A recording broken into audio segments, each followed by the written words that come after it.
Greg here again with another radiation debunking video.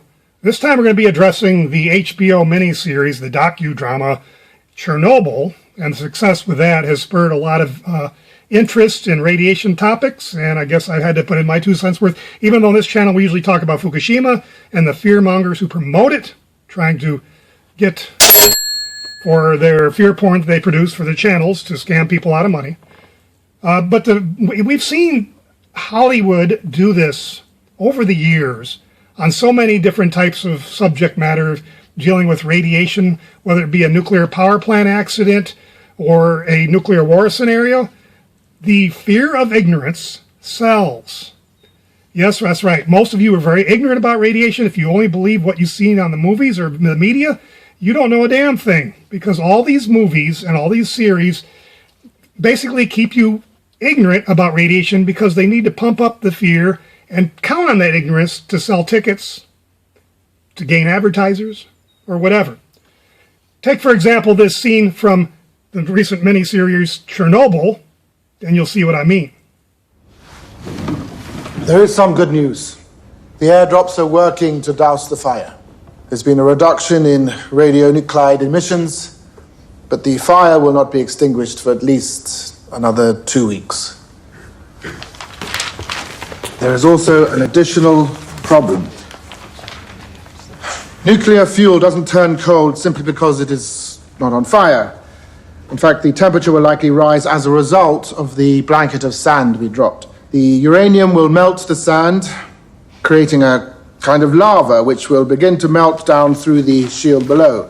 I believe there was time to reinforce this lower concrete pad before the lava reached the earth and contaminated the groundwater, but as it turned out, I was worried about the wrong thing. It was my understanding that these large water tanks under the reactor were essentially empty. This is Ulana Khomyuk of the Belarusian Institute. Thanks to her insight, we are now aware that the tanks are, in fact, full. Of water. Yeah. Why is that a problem, Professor? When the lava enters these tanks, it will instantly superheat and vaporize approximately 7,000 cubic meters of water, causing a significant thermal explosion. How significant? We estimate between 2 and 4 megatons. Everything within a 30-kilometer radius will be completely destroyed, including the 3 remaining reactors at Chernobyl. The entirety of the radioactive material in all of the cores will be ejected at force and dispersed by a massive shockwave, which will extend approximately 200 kilometers and likely be fatal to the entire population of Kiev, as well as a portion of Minsk. The release of radiation will be severe and will impact all of Soviet Ukraine, Latvia, Lithuania, Belarusia, as well as Poland, Czechoslovakia, Hungary, Romania, and most of East Germany. Are you stupid? For much of the area, a nearly permanent disruption of the food and water supply. A steep increase in the rates of cancer and birth defects. I don't know how many deaths there will be, but many. For Belarusia and the Ukraine, impact means completely uninhabitable for a minimum of 100 years. But we may have a solution. We can pump the water from the tanks. Unfortunately, the tanks are sealed shut by a sluice gate, and the gate can only be opened manually from within the duct system itself. So we need to find 3 plant workers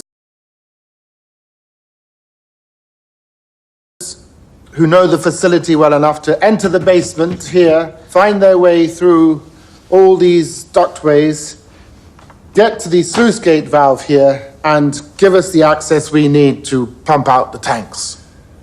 Of course, we will need your permission. My permission for what? The water in these ducts, the level of radioactive contamination. They'll likely be dead in a week. Nope. We're asking for your permission to kill 3 men. 3 situation workers volunteered to go manually operate the valves necessary to drain the pool, and later images of the corium mass of the pipes of the bubbler pool's basement reinforce the prudence of their actions. Despite the risk of their mission, all 3 workers lived at least 19 years past the incident. One died in 2005 of heart failure, and the other 2 remained alive in 2015. So, of course, no, Chernobyl wasn't asked to send 3 people to their deaths. Now, I'll let Thunderfoot give a debunking of that particular scene, because he does a lot better job than I do dealing with radiation technical topics. But that's a very good video. And we've seen this over and over again with people trying to compare Fukushima with Chernobyl, and it just doesn't work. Chernobyl had so many inaccuracies. However, it was an interesting watch. I watched some of it, and I got kind of tired of it because it had a lot of inaccuracies, and I kind of get a little teed off when Hollywood does that, and I'll probably eventually watch the whole series. But we did see a lot of inaccuracies with Chernobyl, just as we see more of it with Fukushima. Now, for the last 8 years, we have seen a whole lot of trolling and a whole lot of channels promoting the idea that Fukushima is a lot worse than Chernobyl. We see it even from so-called professionals like this. It seems that nearly 1 million people have already died as a result of Chernobyl, despite what WHO says and the IAEA. This is one of the most monstrous cover-ups in the history of medicine, because everybody should know about this. Then we extrapolate through to Japan. Japan is, by orders of magnitude, many times worse than Chernobyl. Japan is, by orders of magnitude, many times worse than Chernobyl. So even these professionals, anti-nuke professionals that maybe are on the lecture circuit selling books, are trying to convince you that nuclear is this evil, dangerous thing, multitude times worse than Chernobyl. Well, no, it's not the case at all. Chernobyl was much worse in a lot of different aspects. The only way Fukushima was worse is the radiation that was released into the sea instead of the air, because Chernobyl was not on a sea. That's really the only way that Fukushima could have been classified as being worse than Chernobyl. So we've seen this over and over again. I'm going to now dispel some myths about how that Fukushima was multiple times worse than Chernobyl. Very easily, even without going into the figures, the easiest way to debunk this is the simple fact that, well, not only has nobody died from Fukushima radiation, there aren't any increases in cancer from Fukushima radiation. We don't see any dying or dead oceans due to Fukushima radiation. We don't see high radiation levels anywhere on Earth except inside of 3 containment buildings in Japan. You see, that's the key to it right there. Containment buildings. All you ignorant people need to learn a little bit, just a tiny little bit of what a containment building is, because you come to me saying, well, there were 3 meltdowns in Fukushima, so it must be at least 3 times worse than Chernobyl. Well, no. Chernobyl had a massive open-air graphite fire. The top of the building was completely blown away, and there was actually complete exposure to the atmosphere, this massive release of radiation from Chernobyl. Now, with Fukushima, and I'm going to show you some pictures of buildings here and some diagrams. This diagram here shows what's called the Mark I system of reactors that was used at Fukushima.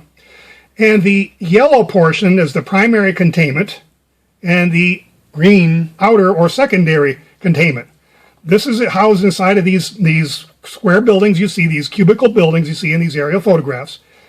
And after the meltdowns, after everything was said and done, yeah, there was a lot of damage to several of those buildings at Fukushima. Looks like they were blown sky high like Chernobyl, right? Well, no, that's where you're wrong. You see, going back to this diagram of the containment structure, see that yellow part there, that's the key to it. It's called containment. And the meltdowns occurred within that yellow containment structure, the primary containment. And what happens is it contains the radiation. The meltdown occurs, it drips through down all the way to the floor, and basically stagnates there, where it's prevented from going down any deeper. And all the radiation, and really high gamma radiation, is you can't enter that part of the building. That inside of that yellow part, nobody's been able to go inside there because it's extremely high radiation inside that containment building. But right outside that containment building, we have 1,000 workers working there every day, have been working there for the last 8 years on the cleanup effort, and they can stand right outside there and not get extremely high levels of radiation, and nobody gets cancer, nobody dies from Fukushima radiation. Truth is stranger than fiction. Now, Chernobyl had no containment building. It was built in a damn tool shed. The top blew and had an open-air graphite fire. Yeah, there were some radiation releases from Fukushima, nowhere near the amount of radiation releases at Chernobyl. That's right. You need to get some little basic knowledge of it. That's the easiest way to debunk this. Containment building versus not containment building. In fact, at Chernobyl, they had to build a containment building around it. They sometimes referred to it as sarcophagus. They had to build a containment building around Chernobyl because it didn't have one. And this is what was necessary to try to keep the spread of radiation into the environment at a minimum by building a containment building around Chernobyl, which should have been built in the first place. But Japan has 3 containment buildings, and virtually every other reactor design in the world has what they call a containment structure, which contains the radiation. You see, gamma radiation is blocked by mass. These are massively thick walls in this primary containment building, and as long as the containment building isn't blown to smithereens, then you don't have a problem.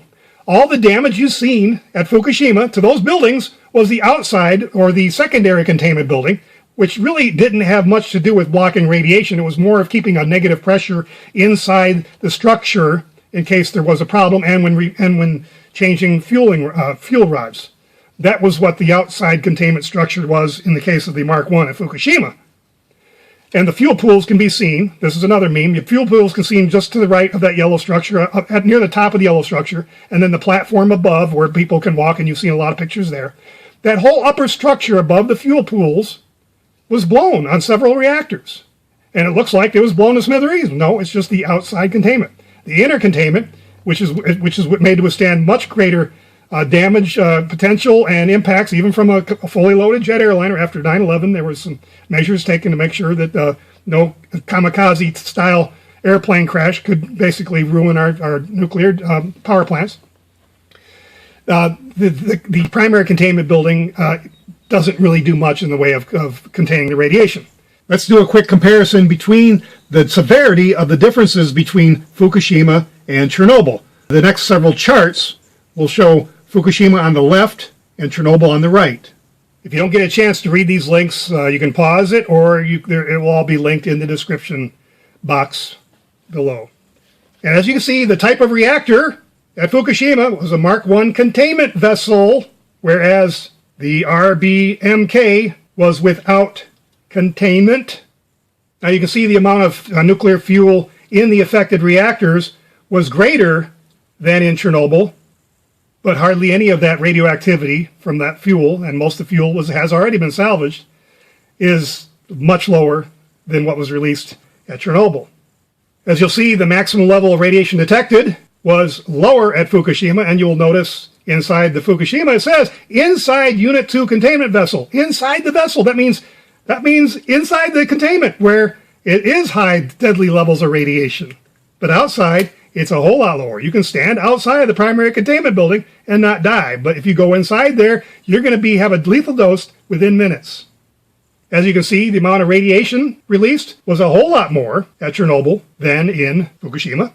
The area affected was much greater at Chernobyl than at Fukushima, as the same is for the exclusion zone, the area of the exclusion zone.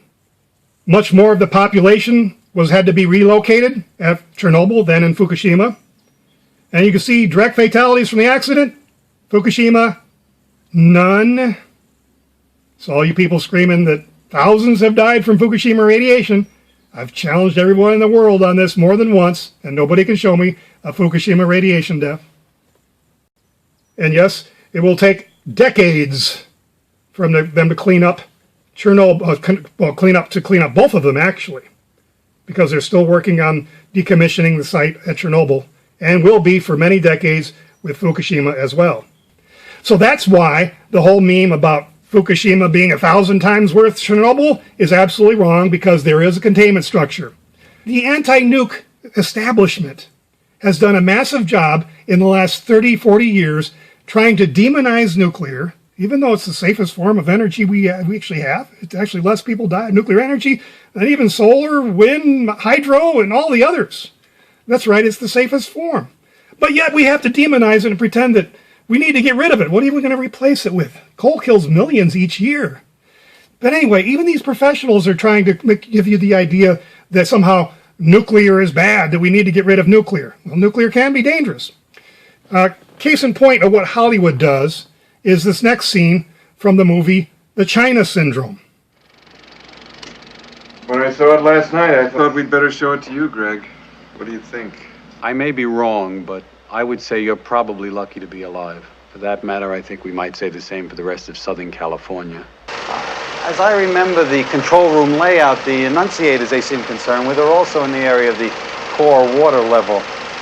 I don't know, they might have come close to exposing the core. If that's true, then we came very close to the China Syndrome. The what? If the core is exposed, for whatever reason, the fuel heats beyond core heat tolerance in a matter of minutes. Nothing can stop it. And it melts right down through the bottom of the plant, theoretically to China. But of course, as soon as it hits groundwater, it blasts into the atmosphere and sends out clouds of radioactivity. The number of people killed would depend on which way the wind is blowing. Render an area the size of Pennsylvania permanently uninhabitable, not to mention the cancer that would show up later. That's right. Movies have been doing this since at least the 70s. Try and get you to believe that nuclear is this evil demon and giving you misconceptions like that. Let's take that for example. It's interesting they use the phrase rendering an area the size of Pennsylvania permanently uninhabitable because actually just 12 days later after the movie was released of the film The China Syndrome, 3 Mile Island, plant number 2, created a molten core that moved 15 millimeters towards, quote, China, before the core froze at the bottom of the reactor vessel, thus that the 3 Mile Island reactor. The fission products breached the fuel plates but melted itself. It did not break the containment of the reactor vessel. Again, if you miss any of these screens, just pause the video or check the description box for links to these pages. And then we get nonsense like this. What? What is this? There's so much ignorance on the internet, it's incredible. So no, Chernobyl was much worse than Fukushima. Sorry to burst your bubble. Now, as I said earlier, this is the video by Thunderfoot you need to see if you want to see part inaccuracies in the technicalities of that Chernobyl film. And I thank you, everybody, for watching this presentation. So long.